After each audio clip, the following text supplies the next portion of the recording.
Is this ready? Yeah.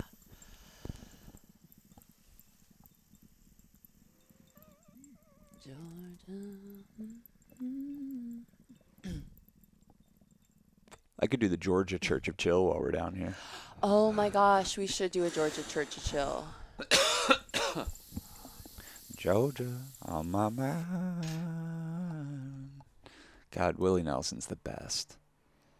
He really is one of the great American icons. Absolutely. Yeah. And I always thought that. And then we went to a show, and he comes out, and the lights come on, and the biggest American flag you ever seen just comes down, and you're like, oh, that's the first time I saw that flag where I'm like, fuck yeah. Yeah, totally. You know, because if Proud that's what it to represents, be an American. Willie makes me proud to be an American. For Definitely. sure. For sure. Definitely. Yeah. This place is a joke in a lot of ways. Yeah. It's not even really a thing. It's like a front, for organized crime Yeah. that we all buy into. But, man, we've made some fucking really awesome art. The American artists, I feel like. I fucking love America.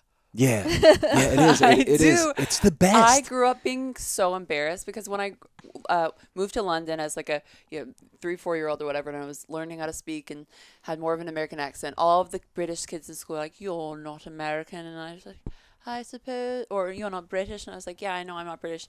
I'm American or whatever." And then everybody who's not in America makes so much fun of Americans, and I've traveled abroad, and that's Yeah, all you ever hear. I know. Especially like I'm Texas. I'm from Houston, Texas. Like it used to be something I'd just keep close to my chest. Yeah. Like, you don't know about it. You're real American. Yeah. Is that the most American state? When people do impressions of us overseas, that's what they're doing. They're Yeah. not, they're Good doing old wide body yeah, Texas exactly. accent. That's what they're thinking.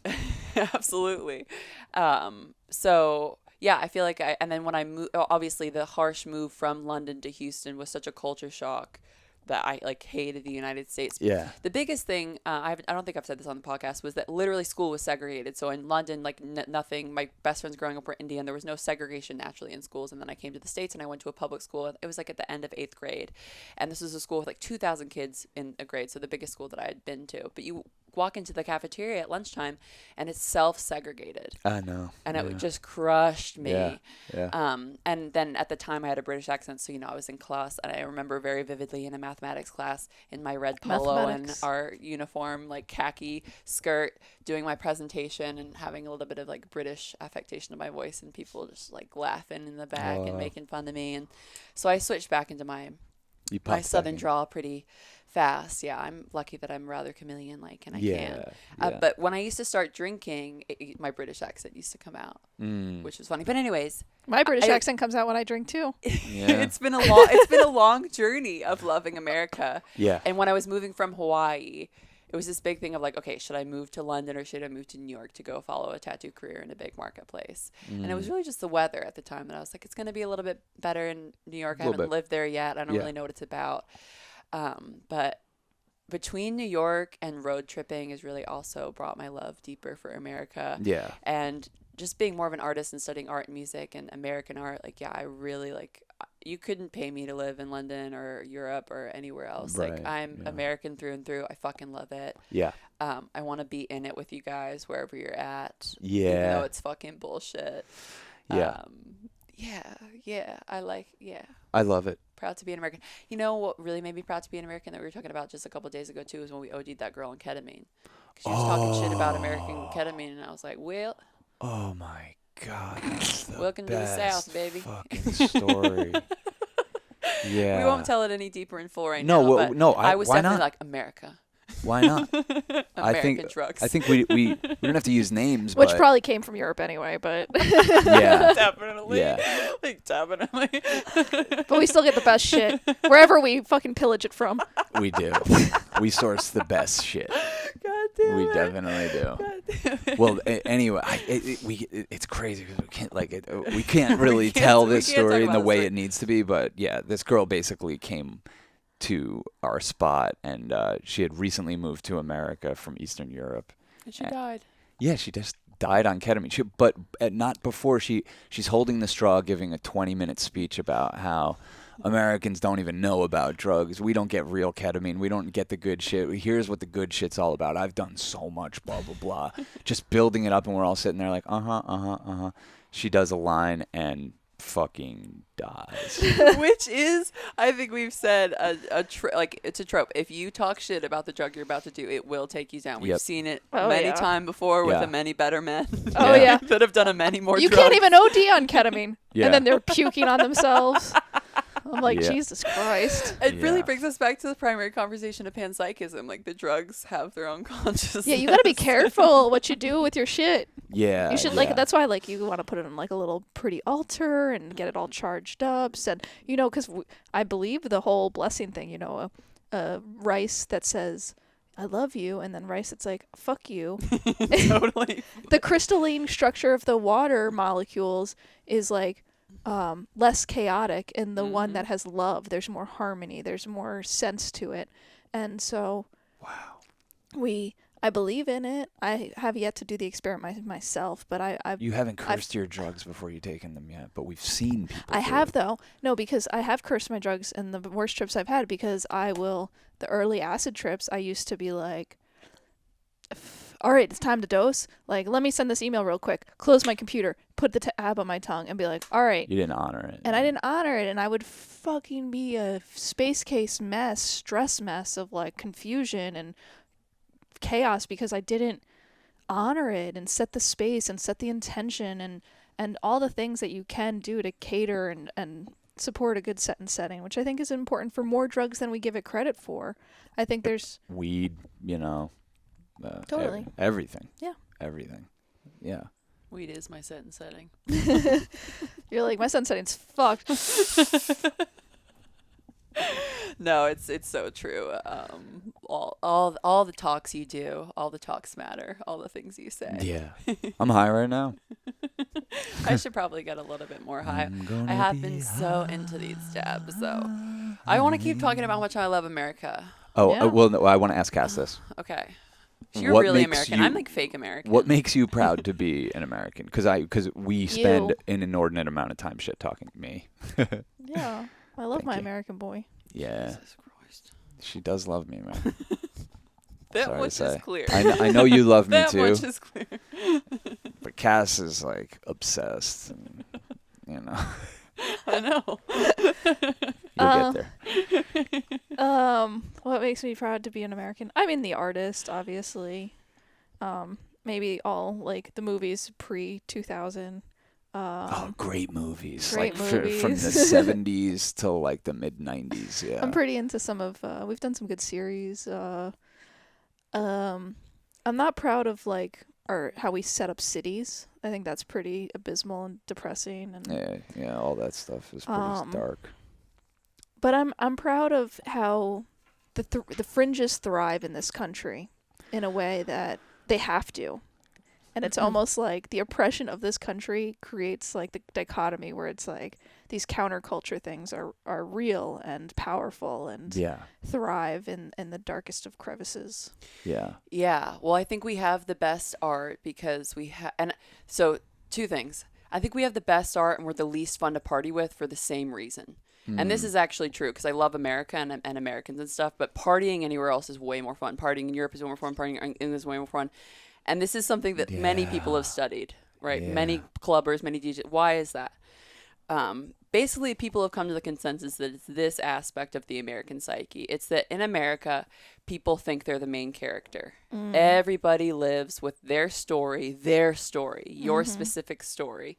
And so when you walk into a party, you walk into that with your story and you walk into the assumption that you're the main character and everything is feeding this story of you being the main character. And it's why we have amazing art, because we're more tapped into godhood. We do understand belief system is more individualized. It's like a deeper understanding, I think, of what's going on, but it also breeds more chaos and darkness and stuff because it's less collectively focused. But collective focus also suppresses creativity. Those two things are the same thing. So it's why we have the best art and we're the least fun to party with. And so I've been trying to be more like, okay, that is a part of my personality. That's what makes me good at making things, right? Is this ability to build stories and believe in them, even if it's a delusion, and stand by it.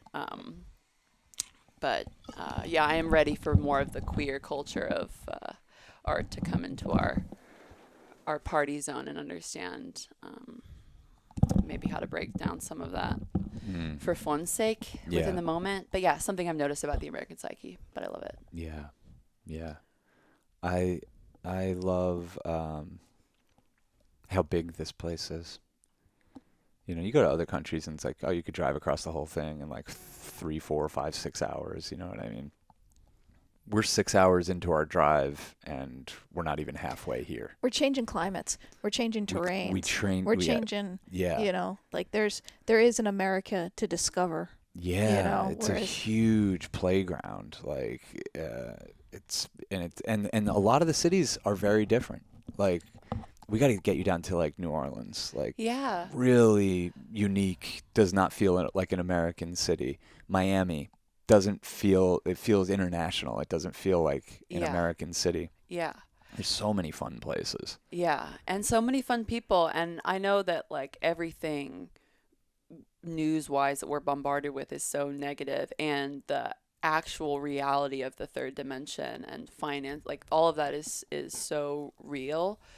And no matter where you are, I don't think it's just like America specific, but it's obviously very real in America. But I also feel like when you experience, like again, like every grocery store that I've been to since I've been on St. Simon's Island, I like have fully been immersed into my cashier's family and their story and what they're doing this weekend, and the conversations abound. And there does seem to be an excitement that you don't feel like you get just from consuming internet culture or whatever. Like there's still people that like actually don't care about what they look like or all these stupid fucking things that we're all wrapped up in. They're like they're literally just concerned about like having as much fun as possible. Like anyways, I know a lot of people are in survival mind, and I don't want to be dismissive of that. Like we're all fucking struggling out here, but I do think there is a lot of just like beautiful, amazing excitement in America, and that a lot of the projected suffering also comes back to that like main person story that we're all kind of owed a kingdom. You know, I think that brings up those feelings within us too, so that we have more agony in maybe a certain state of living that other people wouldn't have, because we have this we think we deserve more, we think we're entitled to more, and we are. Like I think it's progressing human evolution and consciousness and stuff, but it also brings a lot of suffering. You know, I think we're in a lot of agony as Americans, again, why we make good art. It's a good way of putting it. Well, we work against our own best interest because we think we are on the pathway to be the 1%. Yes. So we'll be like, fuck these poor people, even when we're poor. Yes.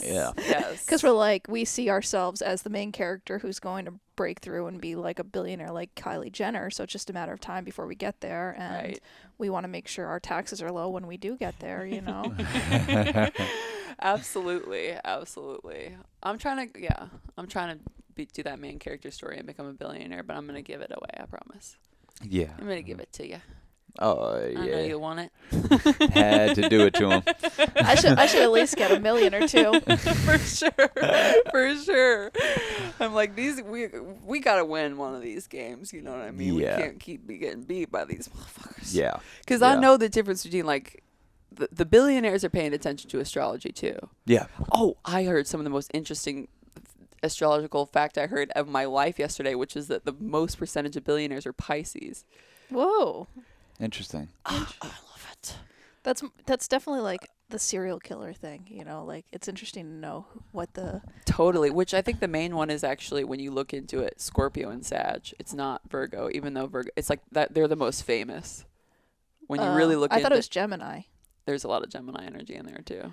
Anyway, not to hate on you if you got serial killer blood. We all have serial killer blood. No, I'm just kidding. We all have an inner but serial killer. if you're a Pisces and not a billionaire, you better check yourself. What are you not What doing are you right? doing, Come on. guys? Come on. What are you doing? I tattooed a lady that worked for, who's competitive with JP Morgan? Chase. It was somebody like, no. One of the most biggest companies Charles on the planet. Schwab or something like that. And she worked for them helping predict through lunar cycles and the Fibonacci spiral. Wow. So I'm trying to get into my astrological money. I hope the angels hear me. I've also been trying to, as I say, pray to the aliens, and I'm like, what makeup would aliens like? I'm like, how do I call these guys down? What kind of fits are they into? Yeah. What kind of songs do they like? Sometimes I think the aliens respond too quickly when I ask for money that I like don't do it that often because I'm like, I don't know if I'm ready. You don't want to test it too many times. You don't want to call it too When soon. we've really, really, really needed money, we've called on the aliens, and they come through very quickly. What we have to do for the money isn't always our favorite thing. Yeah. But, you know, sometimes they'll throw you down a challenge like that. And you're like, I did want this money, and But I did do I really- call on you, but fucking do I really have to go do work for Royal Caribbean? Yeah. Okay. Yeah. Or like one of the jobs we didn't end up getting, and it was kind of like a thank God, but we worked our ass off to get it. Was for like the U.S. military. Yeah. Right away, Cass was like, hey, we have this thing coming in. Like, it's for the military. Like, are you cool with that? I was like, we need money. I'm cool with anything. Like, we have to do what we have to do. Yeah. And that is a great American story. Yeah. You dance with the devil.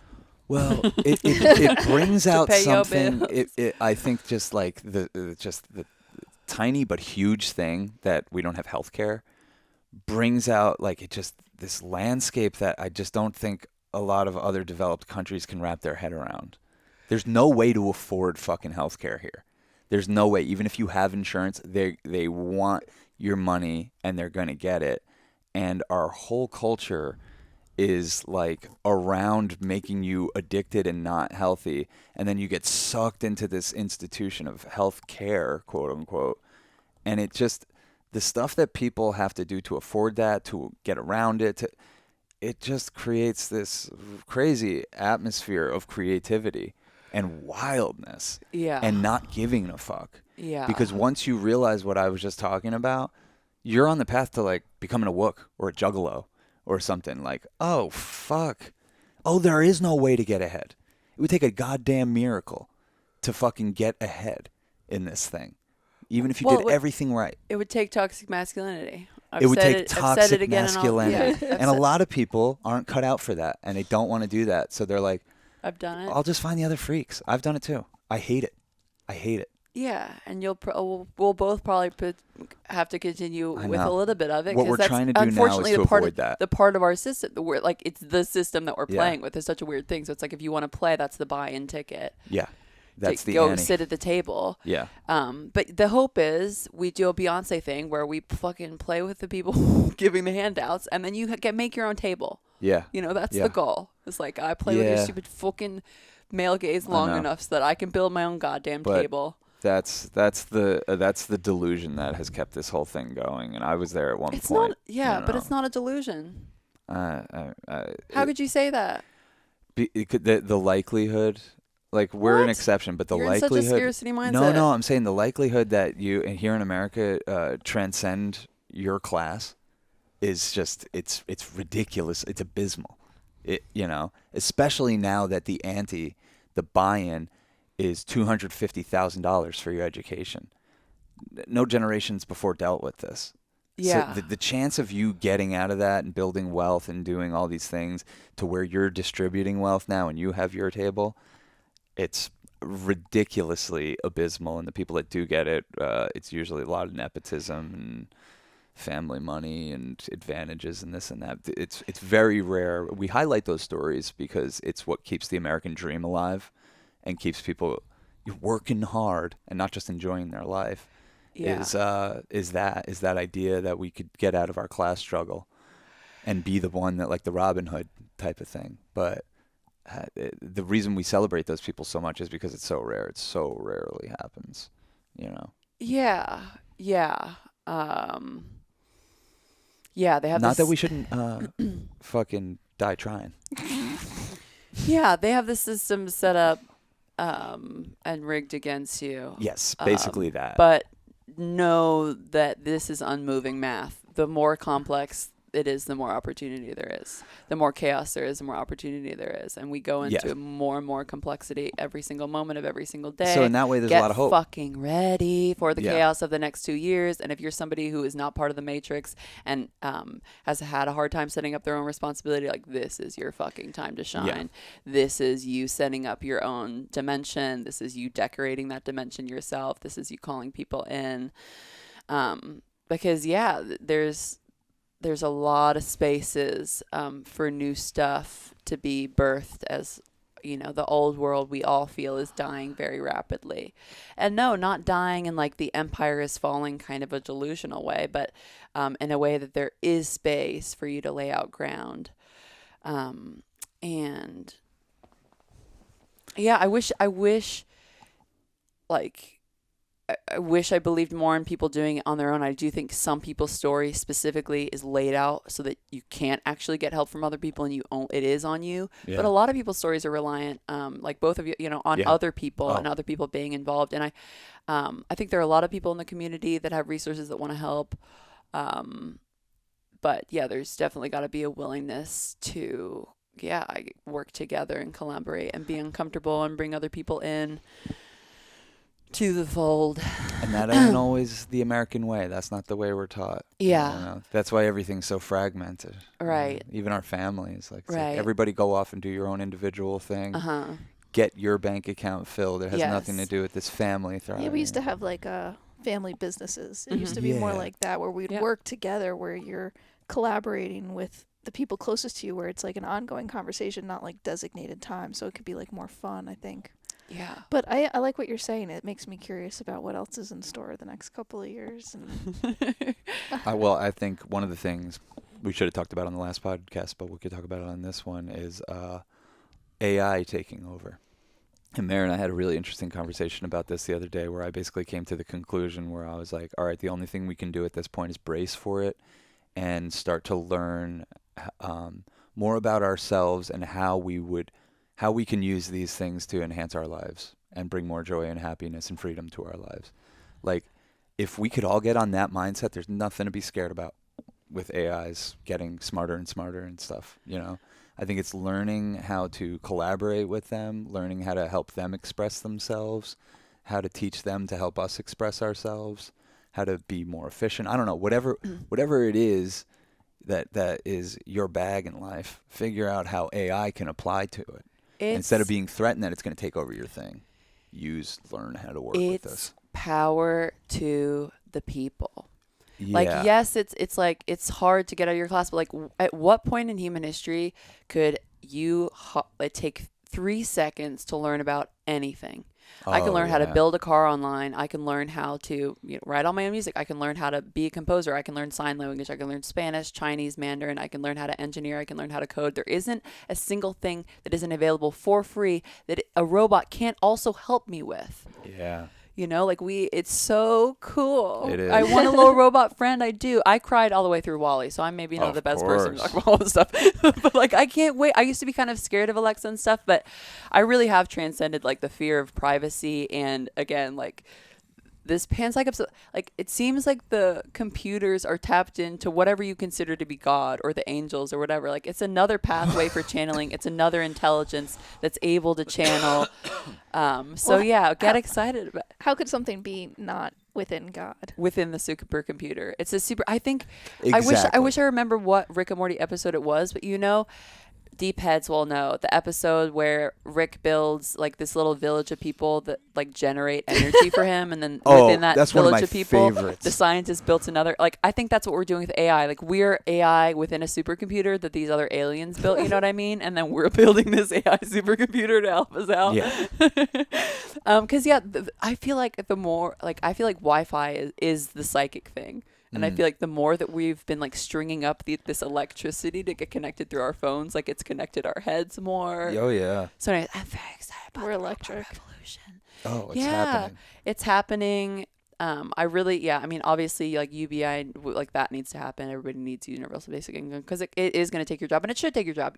We shouldn't have you fucking flipping burgers or whatever. Let's have robots. Let's do use it. this for the benefit of the people. Yes, that's what I'd like to see. For the benefit of the people. Yeah, so more people can do whatever they want. Yeah, and within that, especially going back to the medical field and community and stuff, because it is very dark. But I'm also don't go see Western medicine. the reality is like herbs are all here on the planet to cure you, and there are people and intelligences that you can tap into to give you the information to cure whatever ailment you have. It's just crazy that we're sucked into a system that we even think that we need these stupid fucking idiot doctors who are just people that were too scared to do anything else other than life, other than parrot books that were written by completely suppressed fucking white patriarchal Americans a million years ago within the most closed-minded space, and then repeat that to you 50 years later as if it's relevant to your fucking nutrition story, balance, or whatever. It's like, it's psychotic. It's fucking, if you go to, it's psychotic. Well, it's crazy. Like my mom, and having a daughter for 35 years that has epilepsy. My mom knows more about epilepsy than the doctors. Of course. And she has the top doctors in the world. That's why they stay living in New York, is to stay with access to NYU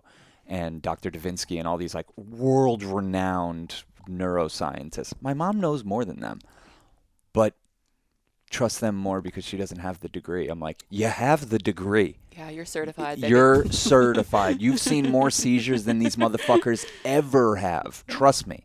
Trust me. Yet we still defer to them. And all they're doing is fucking experimenting on my sister, I think harvesting her for money, to try experiments that they go learn about from a pharmaceutical conference and from this company coming in hard with, so that the pharmaceutical companies can make money for the rest of Caitlin's life on her being dependent on a drug. And it's all just reinforcing. It comes back to you not believing in yourself. The whole system is rigged for you, and that's what can get you sick too. Yeah. Don't believe your body can process the way that it's supposed to be processing. Don't believe the environment is appropriate for you. It's like this ingrained, you can't handle it. You can't, you don't have the capacity to listen. When it's like the deepest issues are Caitlin's listening, and then that coming on to Kathy, and the deepest issue, and no one will ever talk about it, is fear. That's it for Katie. That's what triggers epilepsy. Of course. Fear and stress. It's I don't know what your physical manifestations of that are, but I break out like if I'm under fear and stress. Like Cass gets certain issues. Like everyone has it. Caitlin's thing is she goes into a seizure. So instead of chilling out the vibe in my house, we just experiment on Katie with fucking medications that we have to have her blood tested like every other day to make sure she's not in liver failure, because like that's the side effect of this one. Wait, we're gonna destroy one of her most important organs to try to prevent her from having these seizures. Maybe Katie needs to have seizures. Maybe we all need to start getting cool with that. Yeah. And I think my family has come around to that, but it's taken me taking a bunch of psychedelics and like burning down all my belief systems and building them back up to then teach them like, hey, there's other ways to think about it. We got to use critical thinking for Katie's health. And like her epilepsy's been such a gift to us in that way. It's kept us like on top of it. Shit. We have no idea what Katie's doing for the Matrix and what she's able to process, and the amount of data that life is asking her to process in the moment. Yeah. And again, it's like the mistrust. We don't trust it. We don't trust Katie. We don't trust her path. We don't like. Yeah. And that gets doubled down to like investing in these other things that say that we should trust them. And it's crazy because it's like we judge her by some standard. Even my dad, he'll be like, look, I mean, like, Sean, all she sits there and says is look at the dog. I'm like, that is her saying, come back to the moment, please. It's the only place I have. I don't have, like, my memory's all fucked up. Mm-hmm. I don't have a future to look forward to or anything. Errands to run. Yeah, exactly. Like, I don't have anything. Can you come back to the moment? And her way of doing that, and it's very simple. I think it's adorable. She's like, the dog. Yeah. You know. Where's the dog? Where's the dog? Yeah. Oh, the dog loves you. Earth tether. Dogs are so great for that. Yeah. And yeah, she's. The dog misses Mowgli. I'm like, you miss Aaron. Like that's her way of, that's how she processes her emotions. It's very sweet. It's very sweet. But I don't know. I feel like when we meet her on that level, it's actually a way higher dimension than any of us could tap into, because we have a bunch of shit to do and shit to worry about. Caitlin's kind of like a monk. Like everything's taken care of for I really her. believe that. Yeah. Epileptic people. Yeah, she's a wounded Buddha. Yeah, they're literally. I mean, that's like they're. It's like I think there's data being flooded in, that we don't all get. Oh, You know. yeah, it's And sensory she's overload. clearly way more psychic. Yeah. Oh You know, my she's tapped God. into so much and like, yeah. She's so psychic, she doesn't even question it, but she'll say stuff that'll spook you for fucking a decade. Yeah. You're like, Katie, can you chill out? What the fuck are you talking about? Yeah. I remember when we did MDMA once on a family vacation. this We was were in a crazy. separate room, and On the other This side of nev- this huge complex of condos, this we got our never own. happens. But Kathy came with Katie 10 p.m. at 10 p.m., which and, knocking on our condo door. and just being like, she wanted to come visit you guys, and it was like, cool. Well, let's We're do like, some art all together right. and stuff. She came But in like and we we started were drawing pugs. flying, but we were there was peaking that on energy. Molly. there's no doubt Yeah. she felt it. She felt it and was very drawn to like. The first time I did LSD, Katie had her worst night of seizures. We were in Seattle. Yeah. And we took LSD, and I didn't really call home or do the whole thing before, but we woke up to like 25 missed calls, like emergency. Katie had 14 grand mal seizures. I'm like, Yeah. what the fuck? Like, I not to say like, oh, we did that or I did that, but like, It definitely gave us pause and wanted to be more conscious. just be like, about we're when very and how we do connected, it. and you know, Katie appreciates a baseline chill, and I was fucking with that. Mm-hmm. And now I've gotten more used to LSD that it's helped her. Yeah. It helps her. Yeah. You know, and she's drawn to us when we do that stuff. Yeah. So it's so interesting. Yeah. Yeah. No, and I want us to have, that's like why I started at public spiritual, even though it makes me throw up in my mouth, conversations, because I want us to have different language and a different way to navigate in a less like demonizing way, like Western medicine does, of you're sick and you need to be fixed or whatever, of like Pathologizing everything. There are different experiences of life that we're not all paying attention to, like ground floor. Yeah. You know, and until I became much more viscerally open to them, I was like, oh, we got it. People need work. People need some fucking tracks. Yeah. In these open, you know, fields of chaos that they're traversing, where they're hearing different voices and they're looking for something to hold on to, and they'll use, you know, the language of Western medicine and cling to that because that's the new religion in a lot of Yes, ways. it Like is the new religion used to religion. really work for us, then politics used to really Yeah. work for something we could believe in, and Western medicine is something that people really believe in. So, you know, they're like, oh, fucking, I'm neurodivergent, and it's like, okay, yeah, probably by their standards or whatever. But what you're saying is you're a sensitive person and this life isn't working for you. Like, if more people could just kind of start looking at it like that, maybe we could start to change the world instead of medicate. Because when Yeah. you start saying, like, and I staking need to claim, change, not yeah, the world needs to change. exactly. You know, and you do need to change. But, like, saying, I don't know, starting to use their language and pathologize yourself and fucking self-diagnose and go around with that story, it's only going to manifest itself. And Yeah. I just fear that then people will turn towards the next inevitable step, which is medication. And that's when you start cutting off access to a lot of the stuff we're trying to talk about. yeah. Which is pain and fear, but traversing it and figuring out how to do that and riding the wild through life, which is tough. Yeah. And it really is how you take it and what you make it. And I know that's annoying, but it's not scary or negative to hear other voices other than your own in your head. If you're tapped in, it's going to happen sometimes. There's a chorus of influence in every given moment and a chorus of motions that are happening for you to tap into. But yeah, I see just how easily people have just a slightly different experience in what's described through culture and television, and then just easily fall into I'm disabled. You know, I clearly can't. Yeah. So, yeah. It's It's a tough thing to talk about. It's you super know. tough to talk about. Yeah. But I've seen it up close with my family. So with the very physical stuff with Katie, and then with the very mental stuff with my dad, with him struggling with mental health and addiction, and seeing what's helped him and what's hurt him. And right now, you know, for the past few years, he's been at a place where he's on like Lexapro and Seroquel and Ativan. And, you know, we get like a good kind of steady version of him from time to time, but it doesn't work for him because he will add Xanax to the mix and start abusing narcotics. Yeah. And Ativan's that's what we use to get Katie out of grand mal seizures. Yeah. And my dad's taking that. And like, I know people are prescribed that and it really helps with anxiety and stuff. And it works very quickly. It's a very useful thing to have. Yeah. But isn't that interesting what we're saying about Caitlin, that she would respond to an anti-anxiety medication, the seizures? Yeah, exactly. Like, what are we? The same thing my dad takes to not have anxiety is what it takes Katie to pull her out of a seizure. Yeah. Wouldn't that say something about the environment? Yeah. I didn't tell you this, but I had one on July 29th of 2022, and it's Had what?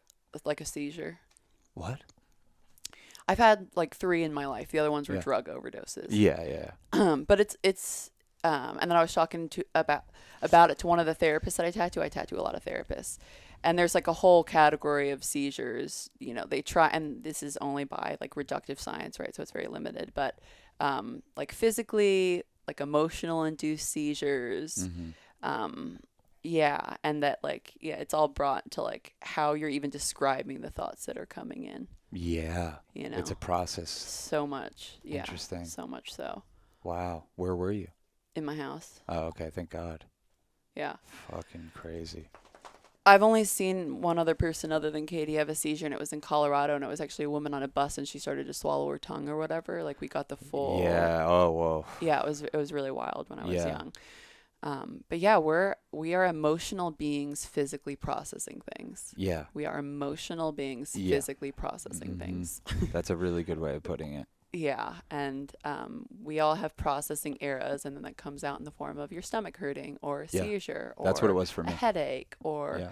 a bitchy attitude, Or breakouts. or cancer, or yeah. a breakout. Yeah. Yeah. Well, if we're overstimulated and Oh my God. overwhelmed, and and stress is like really at the core of a lot of this stuff. Totally. You know, like seizures are just such a potent fucking reminder of that, because it's as far as you can go without dying. It's like you sit with Katie when she's in a fucking string of seizures. It's insane. Yeah, no It's control insane. of her body. Crazy. Oh my God. And Mhm. like just trying to connect with them between the seizures to just be like, you got to get some breaths right now. Your lips Yeah. are turning blue. Like Yeah. you need to get some in breaths right now. It's like, it's very intense. So, but it's exactly what you're saying. It's an emotional thing. It's an emotional thing. And I think my family needs to be more mindful of that. And, more people need to be more mindful of that in general, you know, and instead of getting on people's case about not recognizing your, you know, divergence or your pronouns or this or that, just try to be a good, chill person, because there's a lot of people out there that can't even handle the overwhelm of all that stress of like, I might be offending people, you know, because believe it or not, most people aren't trying to offend people, and you can tell when they are. Yeah. So give people a fucking break, you know. Definitely. Because a lot of fucking there's just it's no coincidence that we have such an uptight culture right now, and all these things, depression and anxiety are running rampant, and everyone's on Adderall, and like no one has an attention span, and everyone's addicted to nicotine and fucking all the Adderall and all this shit, and it's just like, it's because this place is so fucking intense.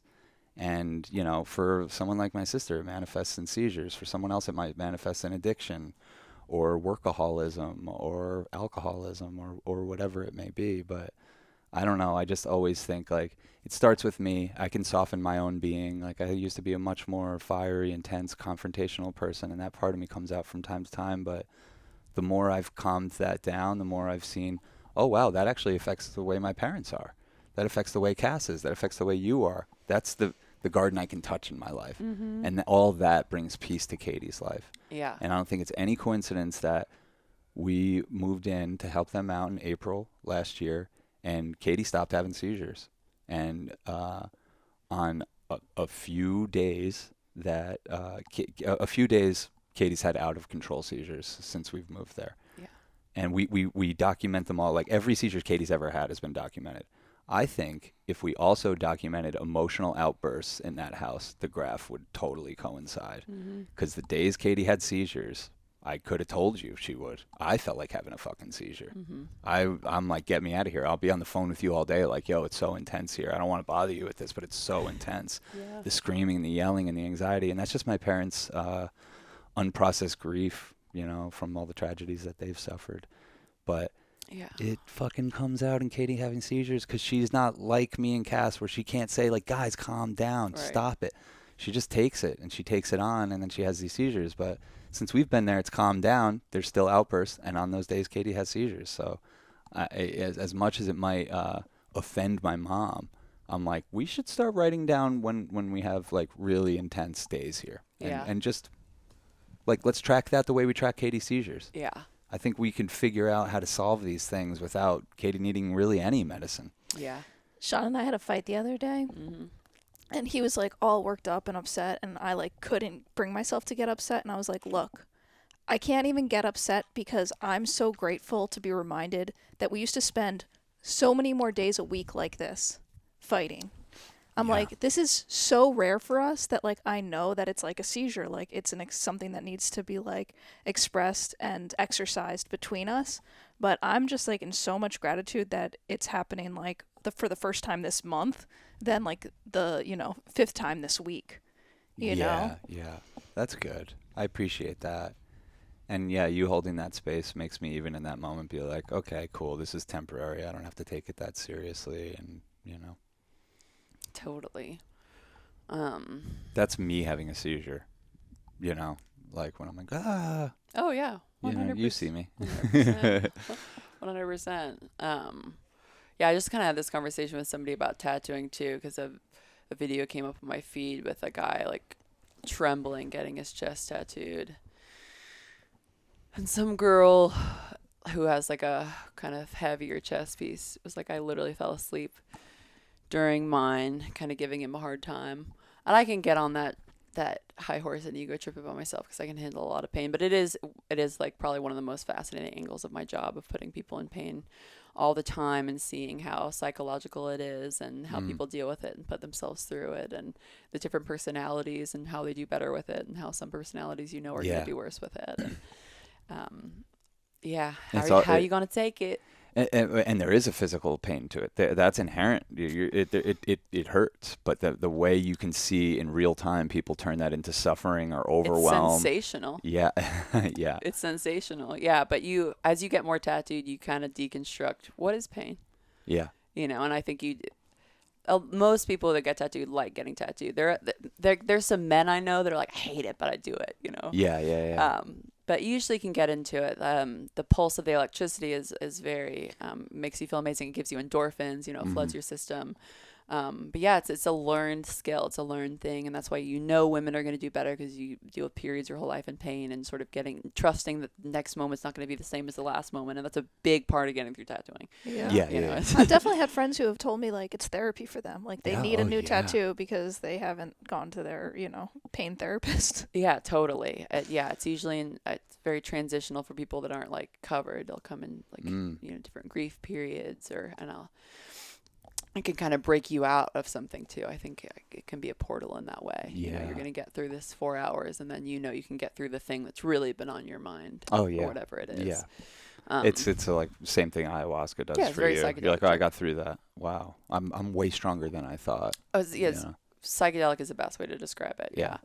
And you carry evidence of that. Like, I fucking went through some pain for this, but look how beautiful it is. And and artem, the energy of the person transferring it to you. And some people are scarred up. Some people get tattooed by me, and it's a very easy experience. Some people, there's all different kinds of it too. But yeah, it's definitely been one of the most interesting like census levels of my job, of like seeing so many humans come in and out, and like the variety between them.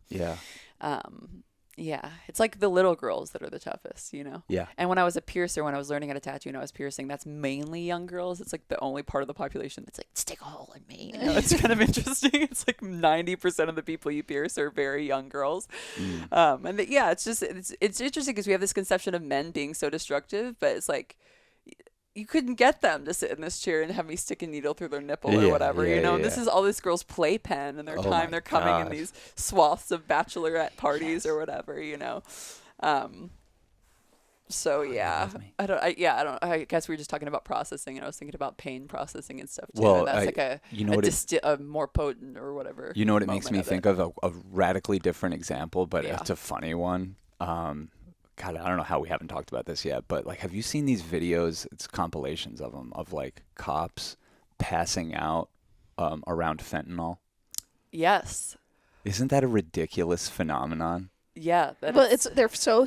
I mean, there's Yeah. the fear has been built up so high. Especially to them, they have to go to like training programs where people will come in and be like, if you see this stuff, you will die.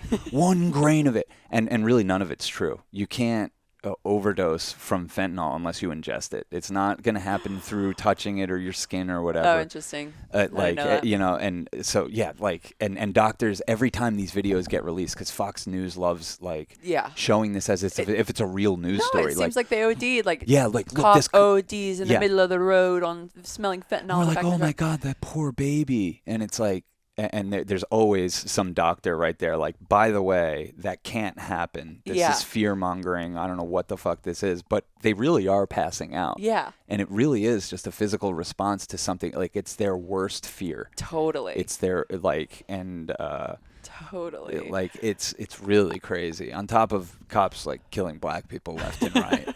On top of the police force being the worst thing that we ever invented. But it's the same thing. They've been trained. It's been just fucking pushed on them, like, be scared, there's a threat out there, there's predators out there, it's black men, they're fucking gonna do anything, like, just all this stuff, and they respond by fucking using lethal force on them. But it's hilarious that they get around what sometimes isn't even fentanyl. They think it is. Yeah, absolutely. And they fucking pass out. Oh, the placebo is so fucking real. It's so funny. It's so funny. It's so funny. We should just keep a little fentanyl around us just to make cops pass out when they. Definitely. That's how we can tell who a cop is. Definitely. Just have some fentanyl in the room, or not even. Just be like, that's fentanyl. Yeah. Yeah, let's not Anyone have that it and just passes call it out, that. you could tell they went through police training. Yeah. Yeah. Oh my God. Yeah, I've had a few people pass out on me tattooing. Piercing, you had a lot of people pass out, and it was always afterwards. You pierce them, and then they saw the blood, and then they pass out. Yeah. Oh. I used to love videos of people screaming and yelling and passing out and tattooing. And I tried sending you a few, and I'm like, I'm probably re-traumatizing Mare from shit she's already seen. Like, it's hilarious to me, but this is like her profession. Like, tattoo artists like yelling at people like, hey, this is your tattoo. So I told you I had to do I that can't this do week. it. You had to do it this week. It was the worst. Oh my God. Get it together. You wanted this. Don't make me feel like I'm torturing you. You fucker. You're paying me to do this. I was a goddamn fucking Mario 90s R&B love song. I was like, I can't do this unless you let me love you. Like, you have to let me tattoo you. Yeah. Let me love. Let me be the one to. But yeah, people scooch away from you subconsciously on the table. You know, like their muscles twitch. Wow. You really have to consciously be there. Like, I'm receiving their needle. Like, I love this. I want this. Give it to me. Yeah, man, give it to me. I Come need on. it. I mean, and I've had such an easier time getting tattooed when I've been like upset in my life. You know, yeah, you're like, it's I harder deserve to this. get. Yeah, it's harder to get tattooed when you're like super stoked or whatever. You're like, wait, I liked the dimension I was on. Yeah, exactly. It's yeah, it makes more sense to your brain when you're breaking out of something or whatever. That's hilarious. Mm-hmm. Wow. Mm-hmm. Yeah, if you go in there as like a happy, loving little, Why would you? Yeah, why why am am I I myself inviting in pain? pain into my life right now? I'm feeling good. Totally. Yeah, no, I have the same client. I have easy times and hard times depending on where they're at. I want Mare to give me a white tattoo, so it's just like a scar. That would be cool. That would be cool. Scarification. Yeah. And so I can feel it and know what it's all about. Yeah, we could just bloodline it. We don't have to do any ink. Yeah, let's just fucking penetrate me. People still can't believe that you haven't tattooed us. I know. Someone was asking me the other day, oh, wait, you don't have any Should tattoos? speak Mare's to my never sense tattooed of you? responsibility. I was like, Mare won't. I don't think she would tattoo us. I think she's extremely responsible. Like, really, you know. At least not while the oxytocin's still flowing. We have to wait 3 years to get tattooed. Yes. Yeah. Yeah. I've already Exactly. tattooed your soul. I know. Yeah. I know. I don't care about your flesh. I've already got it. Well, that's why we have you designing shirts for us now, so Yeah, we we can wear wear your your art. tattoos, You know? Yeah. It's I really I cool. will use your man body as a mannequin here soon and totally fake tat you out. I'm trying to get for my own sculpted for it. entertainment. Yeah. I keep a healthy diet and do my exercise for this moment. Yeah. Yeah. It's so weird. My relationship is so complex, my relationship with tattooing. I love it. Yeah. you know. I'm really I'm so psyched about the shift that kind of seemingly simultaneously took place with both of our careers around the same time. Like when we got together, we were both like kind of like you're like I'm not really tattooing. And I was like I'm not really a filmmaker either. I mean, I'm not a tattoo artist. I'm a musician. You heard it right now Yeah, here from yeah, the fucking streets. But if you know me, I'll tattoo you. You know, yeah. it's just my relationship has changed with it so much, and it just feels opposite, like how it did when I entered the industry, almost. You know. That's great. Yeah, no, it is great, and it's weirdly enough the thing that I make my money doing, but like somehow to me like the furthest thing attached to money in this weird way, where like Yeah. I know it's karmic. I know I'm like this weird portal metal tool that comes into people's lives to fucking Yeah. spill their blood to whatever angels they need so they Yeah. can move on and move through. And yeah, I had to get to a much more trusting place during my Saturn return and all the things that I do, and having such a heavy hand in people's lives, and you know, grappling with influence and Yeah. Yeah. but the way that gets me out of it is just like, oh, I really am a part of this story. Mm-hmm. To think that I could even live a life where I didn't influence people, and any demonization of that influence is just some weird personal judgment. And you know, the villains in my life have been just as important, if not more important, than the people that have been nice to me. So Thank God for the villains. thank God for the villains. Yeah. This is my villain era. Yeah. Well, they make you up your game. They make you, in a way. Yeah, well, they're probably edgelords, and they're probably a villain of like your stagnation. It probably Yeah. felt like that in that moment because there were parts of you that didn't want to move on and move forward or accept a part of yourself. And, Yeah. you know, they had to break you out. They had to play the villain. They had to play the Yeah. Something to push up against. something to push up against. Yeah. Yeah, you actually hit it I will. as I talk more. Yeah. Say a little thing. Yeah, I guess a lot of the freedom and the love for it is come, just as I said, like getting a little bit higher from the duality and into the messiness. One of the first lines from any book that ever moved me, because I had a hard time reading growing up because I was always so auditory, and audiobooks weren't really a big thing, was from this book, Notes to Myself. And I think it's the very last line of the book. See if I can remember it. And he says, words are straight, and ideas have lines, but the world is messy. Come walk with me in the mud. And I had never had any string of letters hit me like that hit me. I think because my parents used words so much, I almost found it pretentious and I was like over it or whatever. But I was like, wow. This really brought me into the romance of humanity, which I keep wanting to come back to within this human lifetime, right? Because we can get so caught up in the struggle of humanity. Like the romance is in the struggle, of course, but like, goddamn. Yeah. I mean, it just comes back to the romance of being American, because even if you were born into means like yourself, it's a struggle because you're like, okay, I don't care about that. Like, I don't have to worry about that. I don't care about what do I care about. And the stuff you care about is tough. It's really hard to become a tattoo artist that keeps their schedule filled and, gets paid really well. And becoming a musician. Well, my demonization of it was all of this, like, casting out of my messiness, was calling, like, I started tattooing on cocaine because I desperately needed finances that weren't my parents because they didn't support me and I didn't want to have anything to do with them. And so I was hungry and I saw an opportunity where my intelligence could be placed into a container and maybe siphoned for other people. And so I did it, and it's messy, and I do blood ritual sacrifice, and that's messy. And the whole, like, what I do as a human, even like the way that I'm, like, there's an element of that to it. And I really had to get into like the beauty of that and like the romance of that and the infantilization of that, and not like the casting out of it. Because like the reality is nobody, like, we're not here for Christ consciousness. Like, we're not here to obtain like this perfect, pure whatever. It's the messiness of enmeshment and attachment and collaboration and disappointment and everything that tattoos amplify. Tattoos make you grapple with time and the changes in it more than any other art form. Tattoos make you question perfection. What does that look like? What, it really gets you deeper into the mess of humanity, which you hope suffers you in the right direction and will eventually expand you, right, in your consciousness and stuff. But it's definitely not, I can't sit on a high horse like my job, like, oh, I'm just like a surgeon that saves lives, or a doctor. You're like, no, it's dirty and it's half dark, and but like that's life. Yeah. And to think that like my music isn't because it's lighter and it's airier and it affects you less. It's like, who knows though? Like, I think no matter what, like you're carrying your art with you, your controversy, and like you will be splitting heads as much as you're opening hearts, and you will be, just like we, with uncomfortable art, upsetting people as much as you're comforting them, as much as you're making them feel found. Yeah. Hopefully. And so I've, even in that, because it took really like a very intense negative experience for me within the tattoo scene too, that like sent me down this like, holy shit, should I be this negative entity for people?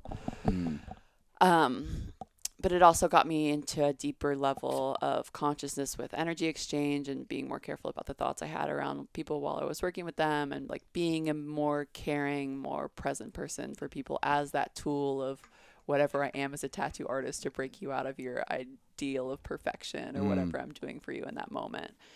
Because even like there's times that like I should have spent more time on that person. I hate to admit it out loud in front of God and everyone themselves, but like I have been tired and not hungover, but like showing up to tattoos where I should have prepared more or whatever. And like you come around to your set and return, and I have every single memory of those things. You know what I mean? And every single second I should have been more present with people and been less into my emotional space and more into theirs. But you learn to trust all of those moments. And as I've said before, like as ill prepared as I can be for stuff, it's weird. It's almost like I become part of somebody else's story, and stuff just happens to work out because it's supposed to work out for them. Anyways, I'm blabbering on about. You're killing it. Whatever, but I love it. Get messy, get dirty, be individualized, get attached is what I'm trying to say, and what I've learned with tattoos. All of the parts of me that want to be like pure and clean and some ideal of perfection have definitely not brought me any fulfillment or happiness or expansion in my life. Yeah, well, because you're attached to something, and I think the work is in no matter what's happening, it's happening for you, not to you, and like kind of trying to get to that place where no matter what goes down, you're taking away the proper lesson from it, and the thing that applies most to your story. Yeah. And that's a lot of forgiveness. Right, Mowgli? Yeah.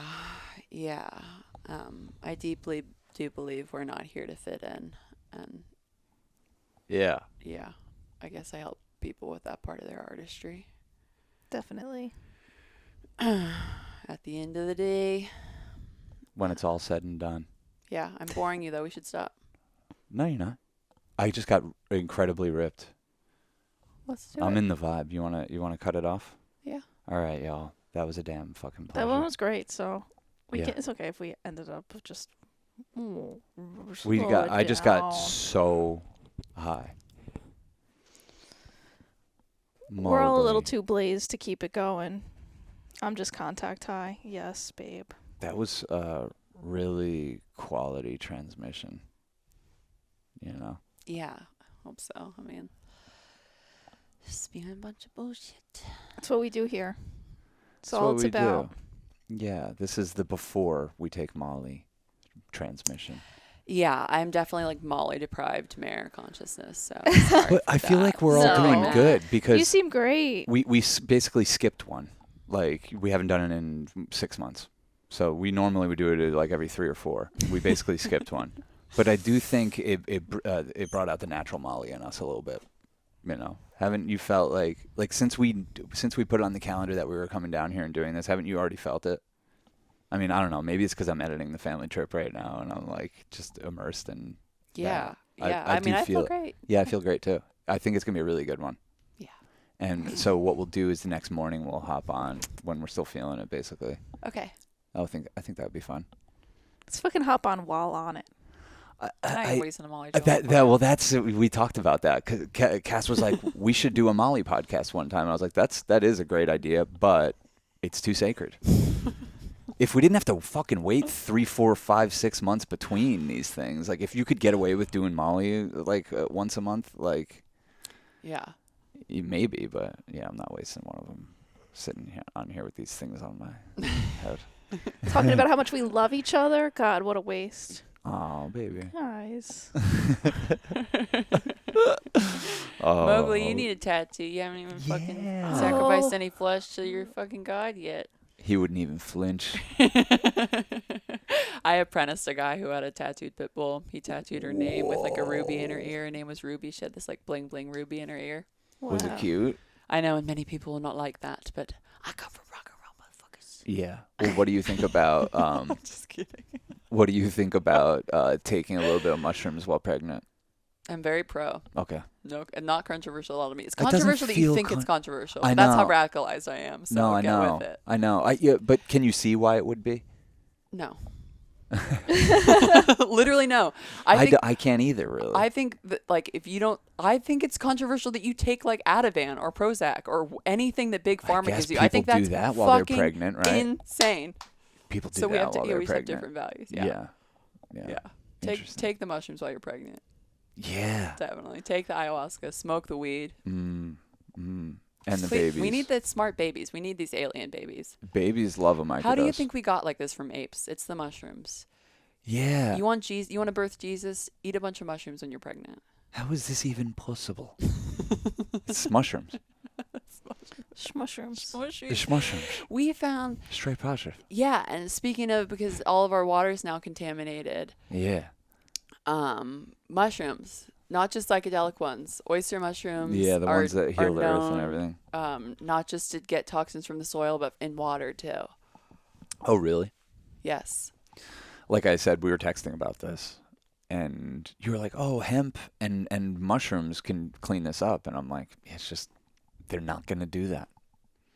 Because I have family that work for like these companies that come help the environment. And they're capitalist companies, and they're like, "Here, we're going to come out with our new technology," and all these engineers and everything. Spread some fucking mushrooms and hemp around and get the fuck out of there and leave this town alone. Of course they're not going to do it. 'Cause They're not. They're there's gonna, no contamination according to them. There'll be billions. Once they admit it, there'll be billions pumped into cleaning it up, and it'll just be a cash grab for these fucking fake companies that don't give a fuck about the environment and aren't trying to do practical solutions, Yeah. Because they don't think in a large scale, and that's why this could even happen to begin with. They're not thinking in a zoomed out scale. I'm like, yo, you're ruining this place for 5,000 years, 10,000 years, forever. Oh yeah. We're gonna party with this toxic water until it Yeah. takes us out. Oh, until yeah. the lights go out. Hell yeah. Coolio. Holy American water. Do you guys want to do a little more, or what are you thinking? Sure. Cool. We'll go over to the Patreon. Okay. Yeah, Yeah. because we can do as little or as lot as we want. No rules. Yeah. Well, I think our Patreon shows are very loose and funny. Yeah. Yeah. Patreon.com/churchofchill. We'll do another episode, and there's tons of other bonus episodes on there. And Joey's coming into town, so we're going to do some boys clubs, and we're taking Molly this weekend. So our next podcast is going to be the morning after Afterglow. Yes. I couldn't be more excited for Candy Flip. It feels like it's been 13 lifetimes. Yeah. It's been months. I haven't so. done any drugs this year. It was my resolution. Same here. So Same here. But if like, you're look, listening, you haven't kept with your resolution. You're with me.